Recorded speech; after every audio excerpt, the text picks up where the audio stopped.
Welcome to the Salmon Runs YouTube. Enjoy the video. You begin with safety and quick inspection. Disconnect the battery or supply, wear gloves and glasses, and find the motor label. Next, set a multimeter to DC volts or continuity. This lets you detect terminals without guessing. Probe obvious wires briefly. One will read continuity to the casing or brushes. Once done, note any colored wires or markings. Manufacturers often mark positive with red or a plus sign and negative with black or a minus sign, which speeds the next steps. Now you identify terminals precisely by testing under controlled conditions. Apply a low voltage, limited current source briefly.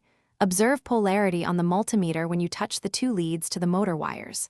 If you can access the commutator, trace which brush connects to which external wire. Positive lead feeds the commutator direction that produces forward rotation. Make sure to note wire colors and label them with tape, plus for positive, minus for negative. This avoids swapping later when you finish by confirming your identification. Reconnect the supply briefly and check rotation direction. Forward rotation usually means the positive lead is correctly identified.